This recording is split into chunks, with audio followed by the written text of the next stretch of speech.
O Espírito Santo, é capítulo 11, tá? Quem pode definir aí o que é o Espírito Santo? O que é ou quem é o Espírito Santo?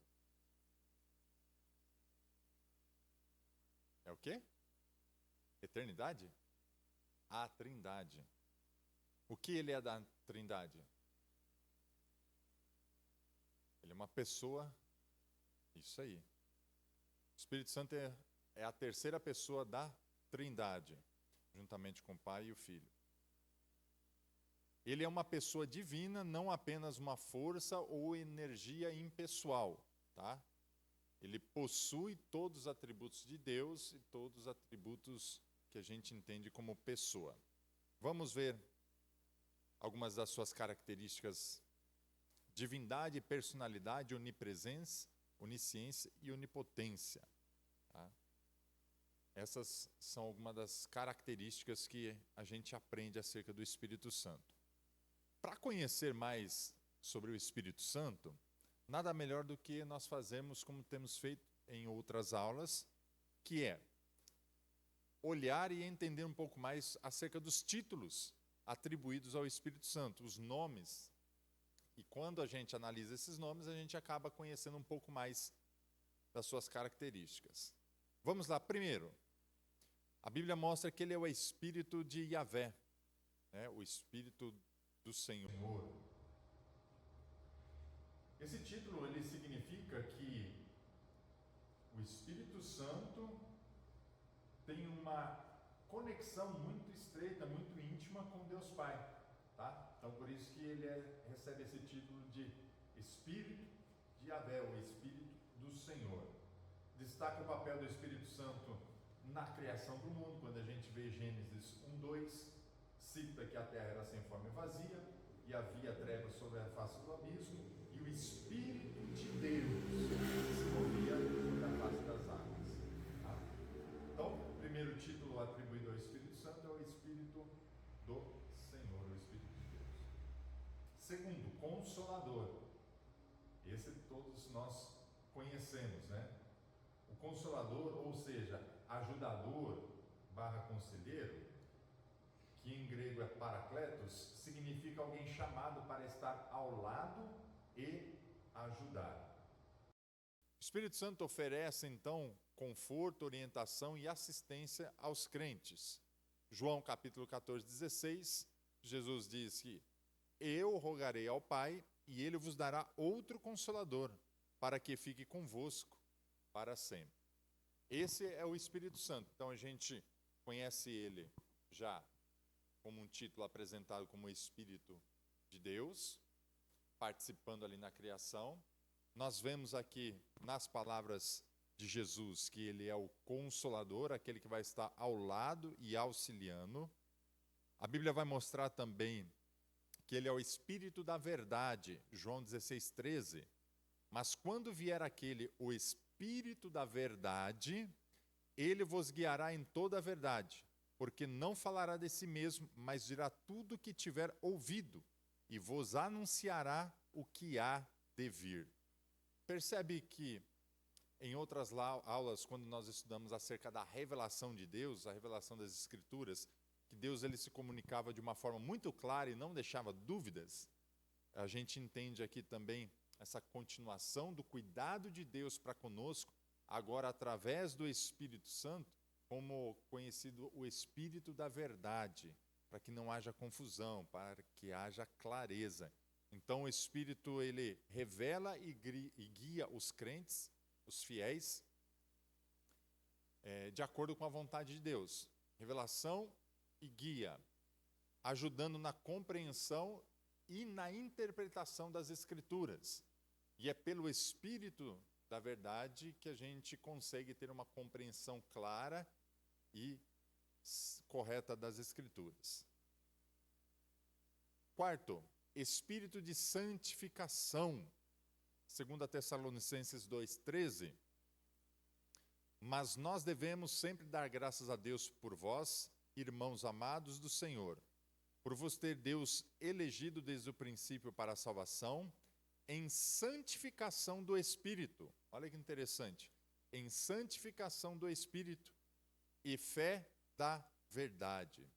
Então esse Espírito ele trabalha para tornar os crentes parecidos com Cristo. Nosso Cristo, ele é santo, e esse Espírito atuando nos fiéis vai fazer com que esses fiéis também sejam ajudados a se parecer mais com Cristo em sua vida. É um processo que envolve a transformação contínua de caráter do fiel. Quinto, espírito de vida. Romanos 8:2, porque a lei do espírito de vida em Cristo Jesus me livrou da lei do pecado e da morte. Olha que interessante esse texto. Significa que esse espírito traz vida espiritual e renovação, ou seja, ele vai revitalizar, vai reviver a vida espiritual dos crentes. Sexto, espírito de adoção. Talvez bem mais conhecido, né? São o Consolador, o título de Consolador e o espírito de adoção. Aqui, o espírito de adoção nos assegura acerca da nossa posição como filhos de Deus, né? Através desse espírito, que a gente tem a base, o senso de pertencimento acerca da família de Deus. É através do Espírito que nós temos capacidade de perceber, né, de compreender a que pertencemos à família de Deus.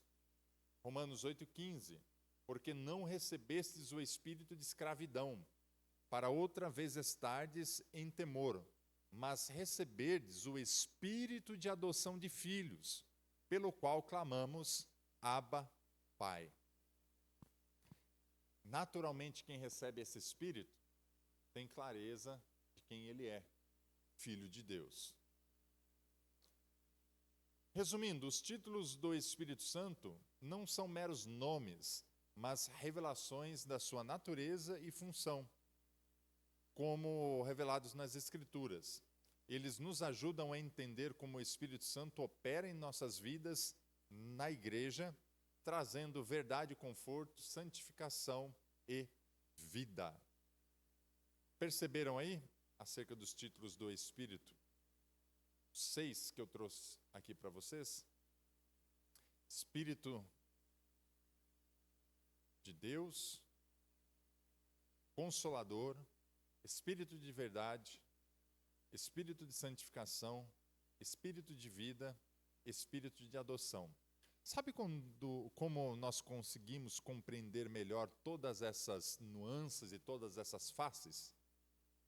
Porque eu trouxe aqui 6 aspectos, e aí eu volto naquela questão da gente não raciocinar como nós fomos doutrinados na escola, de ser ou uma coisa ou outra coisa, de sempre trabalhar com objetos opostos. Mas lembra quando a gente falou um pouco acerca da Trindade, falamos um pouco também da pessoa, da divindade de Jesus, dele ser homem e ser Deus, e eu trouxe uma explicação da gente compreender vários pontos de vista ou várias fases acerca da mesma natureza? Pois bem, aqui cabe também esse mesmo tipo de raciocínio, entender todos esses títulos, não como coisas separadas, distintas, diferentes entre si, mas compreender várias faces do mesmo ser, várias faces do mesmo Espírito, várias formas de atuação, várias características dessa mesma pessoa da Trindade. Então eu volto a reforçar que é necessário para que a gente olhe para todas essas características, dizendo assim, todas essas características pertencem ao Espírito Santo. Nós não somos também definidos por uma característica só, correto?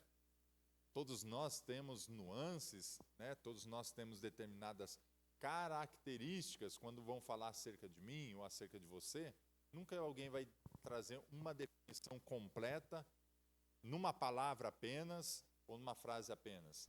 Nós somos seres humanos e nossa maneira de agir é um tanto quanto complexa, concorda? Porque nós somos pessoas. Determinados dias, determinadas situações, determinados pontos de humor, nós nos comportamos e revelamos características acerca de quem nós somos de maneiras diferentes, em tempos diferentes. E assim, eu estou falando, reforçando para nós entendermos acerca do Espírito Santo, que é Ele quem faz tudo isso. Acerca da vida, da consolação, da certeza do pertencimento de sermos da família de Deus, de quem é que vem o entendimento e a revelação das Escrituras. Então, quando nós oramos, muito da nossa oração deve ser no sentido de que Deus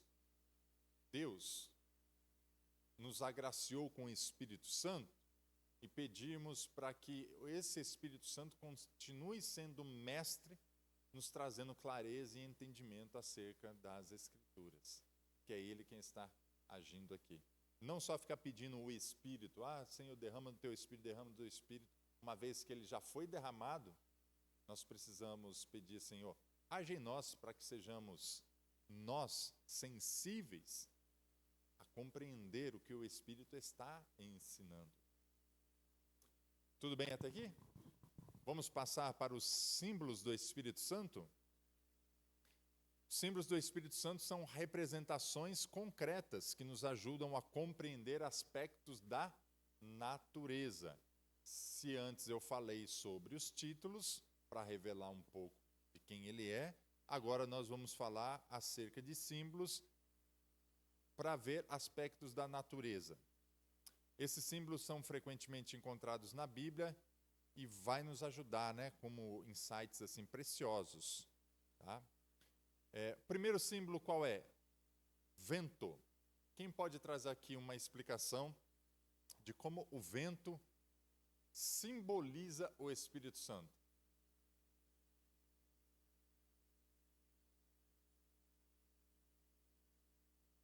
Isso aí. É uma boa característica para nós entendermos. Mesmo sendo invisível, podemos sentir e podemos perceber sua atuação, o seu mover.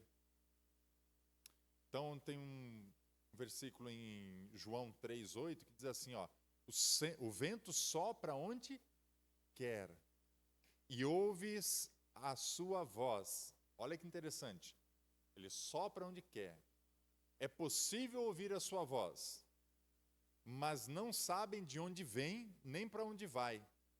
Assim é todo aquele que é nascido do Espírito. Olha que interessante. Então, essa representação da natureza invisível e poderosa do Espírito Santo, que é o vento, vai falar dessas características, de ele não ser visível, mas suas ações são visíveis e percebidas. Outro símbolo do Espírito Santo. Vou pedir para vocês falar. Quem me arrisca mais um espírito aí do Espírito Santo? Vamos lá? Digam. Fala um de cada vez. Quando falam ao mesmo tempo, não dá para entender. Isso aí eu já falei. São as características, o título, como Consolador. Agora nós estamos falando de símbolo. Símbolo o que é? Uma representação visual.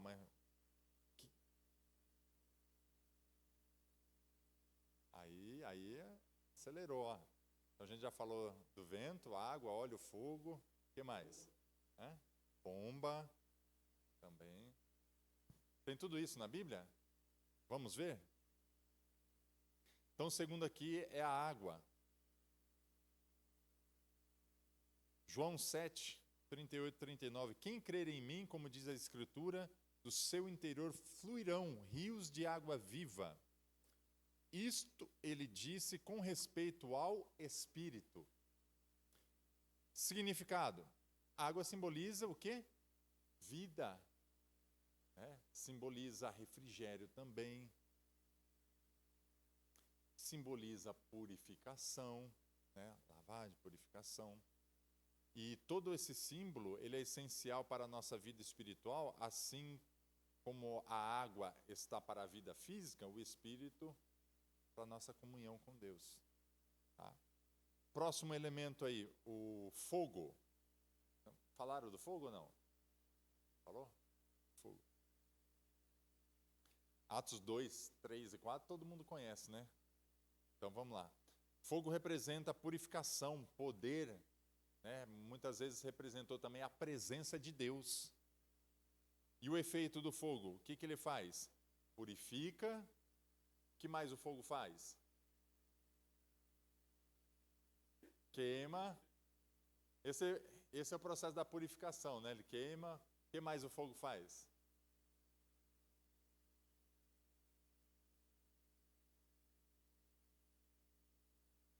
O que mais o fogo? O fogo, o que ele faz? Gente, bem assim, né? O fogo, ele ilumina. O fogo, ele traz luz.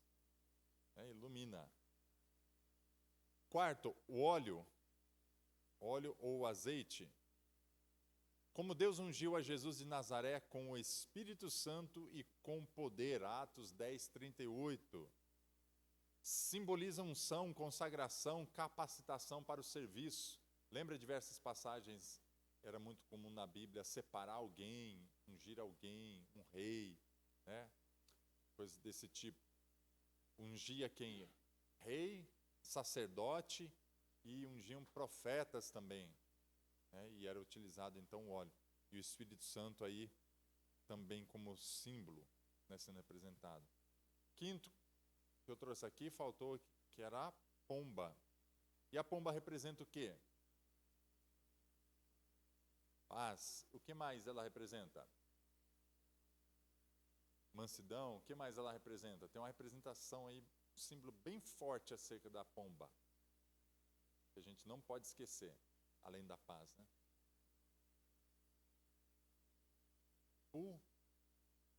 Pureza. Pureza. A pomba. A característica da pomba é que ela, né, é mansidão, não ameaçador. E João testificou dizendo: eu vi o Espírito descer do céu como pomba e repousar sobre ele. João 1,32. Tá? Resumo: os símbolos do Espírito Santo nos ajudam a visualizar e compreender melhor sua natureza e obra.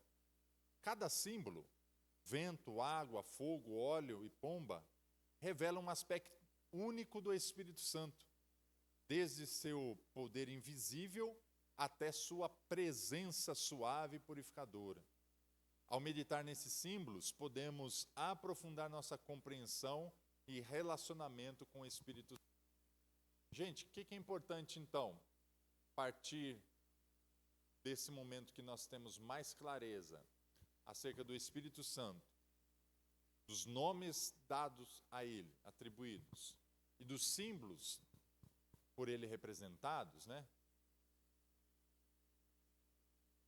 Nós devemos ter mais discernimento acerca de todas essas coisas e saber que o Espírito Santo, o que ele faz e o que não é o Espírito Santo que está fazendo.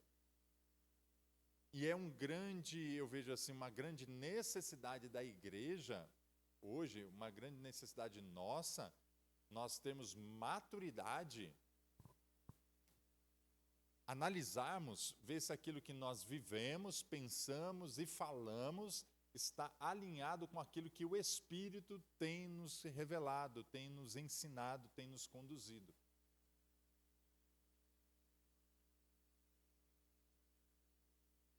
Ficou claro? A nossa forma de cultuar deve ser influenciada por isso. A nossa forma de viver nesse mundo, se relacionar com o próximo, deve ser influenciado por isso. Que a gente fala assim, não basta pegar o livro e dizer assim, ó, está escrito na palavra, se não houver compreensão. Não basta dizer assim, ó, está escrito na palavra e citar um versículo, se aquele versículo não estiver revelado dentro para você. Porque falar palavras que você retira de um texto, de um livro, de qualquer coisa, pode ser até bonito, até uma poesia. Mas se aquilo não for espírito e vida dentro de nós, não é transformador. E o que transforma nossas vidas é o Espírito. É o Espírito. Por isso que já estou falando aqui sobre a obra do Espírito, né? Vou começar aqui o próximo tema, que a gente precisa ter o discernimento através dos títulos, entender os vários aspectos, as características de atuação do Espírito Santo, dos símbolos do Espírito Santo, entender tudo isso e perceber o Espírito Santo nos ensinando. A obra do Espírito Santo a gente pode começar a falar antes do dia de Pentecostes, tá? Para a gente ter um termo aqui, não de divisão, mas de organização. Tá? Antes do Pentecostes, muitos acreditavam, erroneamente, que o Espírito Santo só começou a atuar após o dia de Pentecostes. Quem pensava assim? Seja sincero. Quem pensava que o Espírito Santo só agia no homem, só enchia as pessoas depois de Atos capítulo 2?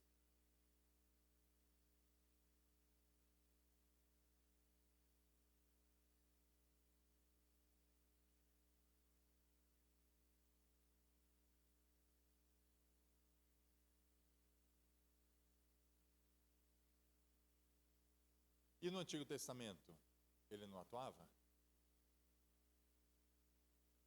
Joel fala de uma promessa, né, sobre o derramamento do Espírito Santo.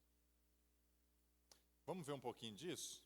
Eu já citei lá em Gênesis 1 e 2, sobre o Espírito atuando na criação. Vocês lembram? Então, ele está presente na criação. Então, vamos analisar agora aqui, para a organização, antes do Pentecostes, certo? Então, na criação, a gente já viu a presença dele. Agora, vamos ver quem é que inspirava os profetas. Espírito Santo. Espírito Santo. Olha só como Pedro vai dizer isso na sua segunda carta, capítulo 1, versículo 21. Porque nunca, jamais qualquer profecia foi dada por vontade humana, mas os homens santos de Deus falaram inspirados pelo Espírito Santo. Então não foi outro, além do Espírito Santo, agir na vida dos profetas e gerar e inspirar toda a profecia. Então está muito claro e a gente tem que entender isso. Olha só como o Espírito Santo capacitava líderes. Êxodo 31, versículo 1 ao 3. O Senhor disse a Moisés: eis que chamei por nome a Bazalel. E aí vai falar assim, e o enchi do Espírito de Deus, de sabedoria, de entendimento, de ciência e de todo artifício. Então a gente vê assim o Espírito de Deus enchendo uma pessoa, dando a ela condições, capacitações de realizar determinada obra. E quem foi que gerou isso? Outro ponto aqui, o Espírito Santo, ele veio sobre pessoas específicas. Olha só em Juízes 6:34. Então o Espírito do Senhor veio sobre Gideão. Quem é que capacitou Gideão? Quem é que inspirou Gideão a mudar a história, né, ali no seu contexto? Está falando aqui, o Espírito do Senhor veio sobre Gideão. No Antigo Testamento, o Espírito Santo vinha sobre pessoas escolhidas para tarefas específicas. E aí a gente, retornando, falando sobre Joel, a profecia é que a gente começa a entender que de forma pontual o Espírito Santo agindo, inspirando, capacitando líderes, capacitando pessoas para determinadas obras, inspirando as profecias, mas Joel vem falar de um tempo sobre assim, um Espírito sendo derramado de forma abundante, né, na profecia de Joel. E o Espírito Santo preparando o caminho para o Messias. Exemplo, João Batista foi cheio do Espírito Santo desde o ventre, conforme Lucas capítulo 1, versículo 15. Tá? E na vida de Jesus, o Espírito Santo estava presente na vida dele, sim ou não? Vamos ver alguns aspectos. A gente falou um pouquinho, mas cabe aqui recordar, por exemplo, na concepção, Lucas 1,35, quando fala que o Espírito Santo virá sobre ti, né? No batismo, o Espírito Santo desceu sobre ele uma forma corpórea como uma pomba, Lucas 3,22. No seu ministério, o Espírito Santo está sobre mim porque o Senhor me ungiu para pregar boas novas aos pobres. Ele lendo acerca de Lucas 4,18. Então o Espírito Santo estava muito ativo muito antes do dia de Pentecostes. O Espírito Santo agia antes do dia de Pentecostes, desde a criação até a vinda de Jesus. A sua obra incluía inspirar profetas, capacitar líderes, preparar o caminho para o Messias. Entender isso nos ajuda a apreciar a consistência e continuidade do plano de Deus ao longo da história bíblica. Então perceba Deus agindo em toda a história, né? E o Espírito Santo presente, e a atuação de Deus presente, e tira um pouco aquela ideia de que só no dia de Pentecostes, ou a partir do dia de Pentecostes, que as pessoas foram cheias, e elas são cheias até hoje. E não é bem assim. A gente vê que no Antigo Testamento tinha muito da atuação do Espírito Santo.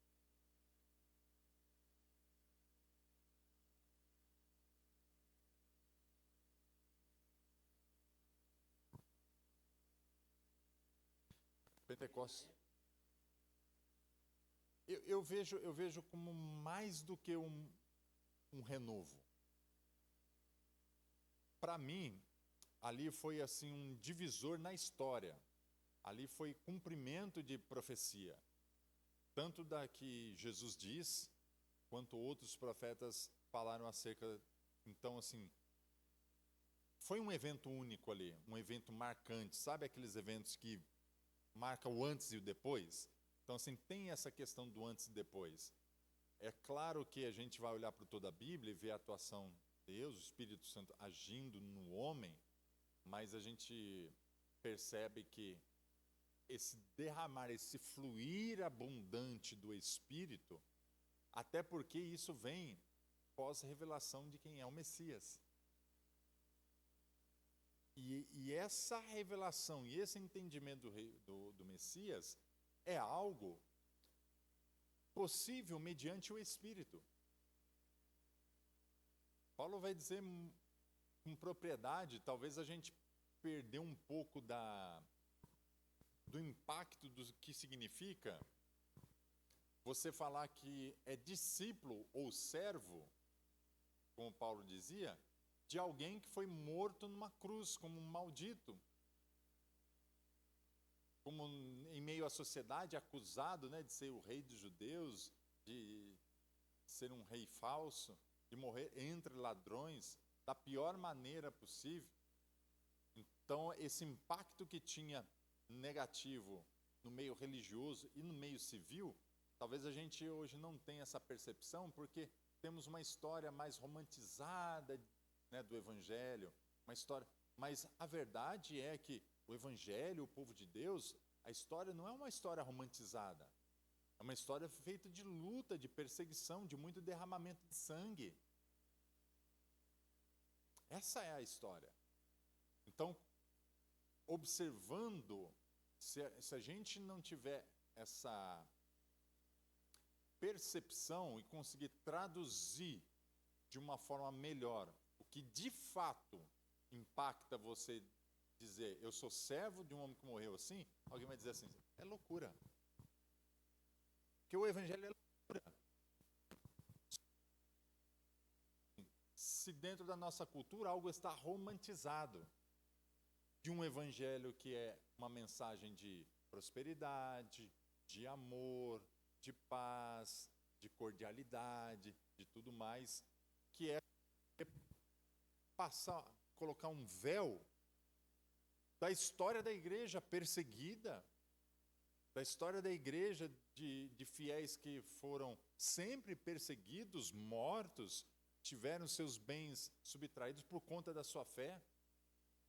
E aí essa questão de romantização se dá muito na questão cultural de países que patrocinam isso como países que oferecem determinada liberdade, determinada condição financeira, determinada prosperidade. Mas se nós olharmos determinados países hoje, onde o evangelho é proibido de ser pregado, e as pessoas que ali se convertem e perdem o seu emprego, perdem a sua casa, são obrigados a trabalhar nos piores tipos de serviços forçados, sem regalia, sem proteção, sem equipamento, sem nada, quando não são perseguidos e mortos.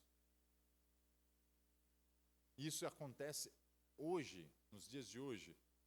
E aí, quando essa notícia, quando esse impacto cultural você observa nesses países e traz para a realidade de um país como o Brasil, que tem lá suas regalias, as pessoas elas ficam chocadas e não conseguem compreender a dimensão, a profundidade da mensagem da cruz. E aí você vai olhar para um país onde a pessoa que se converte, ela não tem o direito mais de voltar para casa, não tem direito mais de conversar com a sua família, que é obrigado a trabalhar de forma forçada ou de se tornar até um tipo de escravo, de exercer uma atividade das mais baixas possíveis e ser humilhado publicamente. Aí a gente entende o contexto que é o evangelho, que é loucura, porque, cara, para que você vai se submeter a isso? É loucura. Não dá para entender por que uma pessoa guarda uma fé dessa. Mas percebe que dentro do nosso contexto, entre aspas, você tem vantagem de dizer que você é crente? Se vocês conseguem ter essa percepção, tomara que tenham mesmo essa percepção através do Espírito de Deus, Espírito da verdade. Senão fica só nas bonitas palavras, lidas, romantizadas, né, traduzidas para um contexto cultural onde isso é suave e é doce, quando na verdade quando o aroma de tudo isso é o cheiro de muito sangue derramado, de muito ódio, de muita perseguição. Tá bom? A obra do Espírito Santo eu trouxe aqui, ele como consolador, como ensinador e como promessa. Tá? Vamos ver então como consolador. O papel do Espírito Santo é fundamentalmente consolar. Características. Presença constante, quando Jesus ora, né, em João 14:16, ele pede um consolador para que fique constantemente, para que não fiquem, né, desamparados. Conforto em tempos difíceis, oferece paz, força em momentos de tribulação, guia nas decisões, auxiliando os crentes a discernir a vontade de Deus. E intercessão, da mesma maneira, também o Espírito ajuda nas nossas fraquezas, porque não sabemos o que havemos de pedir como convém. Mas o mesmo Espírito intercede por nós com gemidos inexprimíveis. Romanos 8:26. Então vocês entendem que presença constante, conforto em tempos difíceis, o guia, né, o conselheiro para tomar as decisões, e aquele que intercede, se não bastasse tudo isso, também o intercessor por nós. Essas são as características do Espírito como consolador. E como ensinador, quais são os aspectos? Primeiro, revela a verdade, ilumina as Escrituras, lembra os ensinamentos de Jesus, concede sabedoria e convence o mundo. Eu não vou citar todos esses versículos, vou liberar no material para vocês, mas tem todas as referências bíblicas que nos mostram isso, tá? Que como ensinador, ele nos revela a verdade, ilumina as Escrituras, lembra os ensinamentos de Jesus, concede sabedoria e convence o mundo. É Ele quem tem esse poder. Eu quero falar um pouco, antes de avançar aqui, sobre um aspecto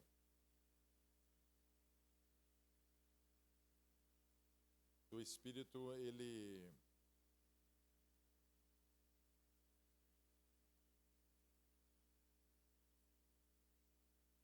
é aquele conforto em tempos difíceis. Há um versículo que diz: posso tudo. Se a gente levar a interpretação de qualquer maneira, vamos entender que a gente pode realizar qualquer coisa, como se fosse um Superman. Muitas pessoas vão lá tomar dívidas, vão fazer voto, não, porque eu posso. E vão tomar as suas decisões sem conselheiro, sem o guia Espírito Santo, e vão buscar base bíblica ainda nesses versículos. Mas a gente vê os contextos que quem escreve isso tem experiências de muita perseguição, muitas dificuldades de vida, muitas privações. E quando a gente vê que quem escreve dessa forma, a gente também tem que entender que esse pode tudo, ele está muito relacionado a suportar todas as privações, suportar todos os revés da vida e ainda guardar a fé, e ainda continuar dizendo assim: eu posso tudo. Em Cristo eu posso tudo. Em Cristo sou mais do que vencedor. Então a gente precisa entender esse contexto também, que não é só esse contexto de que eu vou ter sucesso e fazer essas afirmações bíblicas. Não é esse o sentido. O sentido é que, apesar dos revés da vida, eu posso tudo. Eu continuo, eu prossigo, eu não abandono. Não tem nada que faz desistir da fé. Percebe que o ponto de vista é bem diferente? E a gente precisa receber essa sabedoria do Espírito. Para encerrar, meus irmãos, vamos lá então, como promessa, quais são os aspectos. Isso aqui é muito lindo, olha só. Ele é o selo da salvação. Efésios 1,14, eu vou ler aqui. O qual é o penhor da nossa esperança para a redenção da possessão adquirida, para o louvor da sua glória. Segundo, garantia da filiação divina. Já falei isso aqui. Ele é o penhor da vida eterna. O que é isso? Nada mais do que ele quem assegura aos crentes sua futura ressurreição, glorificação, sua futura vida eterna. É ele quem assegura isso. É nele que nós podemos ter a nossa confiança. Ele é o nosso penhor, ele é a nossa garantia. Capacitação para o serviço, Atos 1,8, a gente vai ver que sobre receber a virtude do Espírito Santo e ser testemunha, né? E por último aqui, uma transformação contínua, que esse Espírito trabalha na vida dos fiéis para conformá-los à imagem de Cristo. Então, aspecto das promessas, né, aspectos do Espírito como promessa, está muito relacionado a essa questão das nossas garantias com a salvação, com a vida eterna, com essas promessas de Deus, que às vezes não, nós não temos nada tangível, nada palpável. Quem é que vai garantir a nossa vida? Como é que a gente garante? Se eu assinar uma promissória aqui, você tem uma garantia de um recebimento. Mas acerca dessas promessas da vida, né, da vida eterna, qual é a nossa garantia? É o Espírito. O Espírito foi nos dado dessa forma também, como essa garantia. Para fechar então, o Espírito Santo opera como consolador, oferecendo conforto e orientação, como ensinador, guiando em toda a verdade e iluminando as Escrituras e, como promessa, garantindo a herança eterna dos crentes. Cada aspecto da sua obra é vital para a vida cristã, proporcionando apoio, conhecimento e segurança na nossa jornada de fé. Tá bom? Esse é o conteúdo da aula de hoje. Se vocês quiserem, podemos tirar dúvidas a partir de agora.